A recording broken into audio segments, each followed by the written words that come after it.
da jeg selv kom til Hipp første gang, så troede jeg, det var en klub. Fordi der var sådan noget after work, og jeg kunne ikke rigtig finde indgangen. Næste gang jeg kom, så lavede jeg sådan nogle stikprøver, fordi jeg tænkte, jeg ved, om det er bare mig. Jeg er jo bare hende, den dumme dansker der. Altså det kan også godt være, det er bare mig, der ikke. Så jeg prøvede at præge en taxi og sagde, vil du køre mig til Malmö Stadsteater? Det sagde jeg på min sådan fineste, næsten svenske. Og så kørte han mig direkte til operaen. Og jeg har også prøvet sidenhen på Stortorget at spørge nogen, altså det er trods alt 100 meter fra teater eller sådan noget, om hvor Malmö Stadsteater ligger. Og så nogen ved det ikke, og nogen peger mod operaen. Og det er sådan noget, når man er teaterchef, så tænker man, det er alligevel lidt et problem, at Sveriges 3. største stadsteater altså ligger nærmest gemt.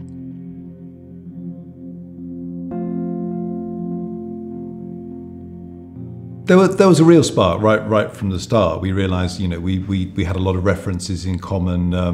Many of the theatre makers that Kitte admired are also the people that I'm really into as well. So it seemed there was a lot of common ground right from the outset. The great thing about going to Malmö from London is the scale is much more intimate as a city, but yet it's complete as a city. It felt to us like a fully functional urban space, urban society. Great to be able to walk around those spaces, just the street life. And then Hipp, of course, is an extraordinary building.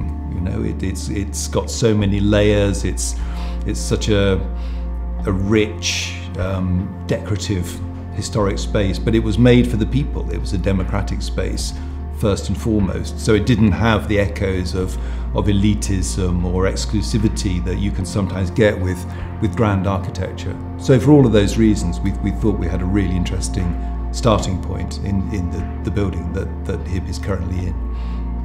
Publikum er trods alt meningen med det hele for mig. Altså det er jo dem, vi laver alt det her for, at nogen skal opleve noget fantastisk sammen med os inden.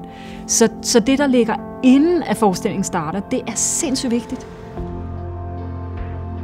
And so the buildings have to offer that welcome to everyone, whether they're people who are unfamiliar with our indigenous culture here, whether they're on low income, high income, whatever their circumstances, the theatre building needs to give them personally and collectively a warm welcome. So I hope that that's what we've managed to bring to our work.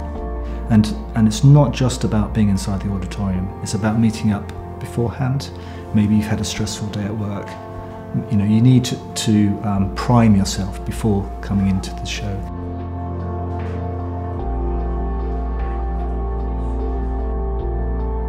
Og jeg kender mange teaterchefer, der har været involveret i ombygninger, og tit så støder man på arkitekter, som er vanvittigt gode arkitekter, men de ved ikke så meget om at lave teater. Og teater er sådan et maskineri, og der er så... Altså det kan virkelig komme bag på en. Så det var en meget stor udfordring, jeg synes, vi knækkede, da vi fandt dem. We're here to sort of amplify and to test and to eke out designs together with the artistic team.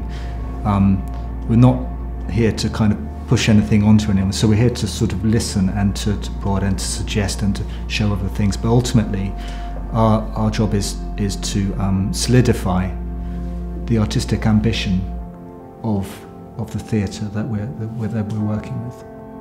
Der hvor vi er lige nu, hvor vi har et engelsk super erfarent arkitektbureau, og så har vi jo Malmö Stadsteater og alle dem, som er eksperter her. Så lige nu er vi jo der, hvor vi sidder og skal møde hinanden og lære hinandens visioner og muligheder og arbejdsformer at kende. Der er ret stor forskel på at sidde i England og være i Sverige, så lige nu er vi jo sindssygt afhængige og glade for, at der er nogen på Malmö Stad, som hjælper os. Og det arbejde er jo også et arbejde, hvor der kan opstå, ikke ualmindeligt opstår der noget, hvor man tænker, ui, det havde vi ikke tænkt på. Og der er vi lige nu. Og der er det afgørende samarbejdet.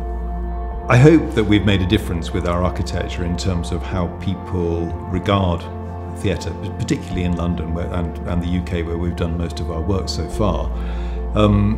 We've tried to make the spaces feel more democratic, less exclusive, much more welcoming, more porous to the everyday life of the street and to the communities in which those theatres sit. So the whole idea for us is to say that theatre is for everyone. It's not something for the elite, it's something which has meaning and has potential for cultural enrichment right across the spectrum of society.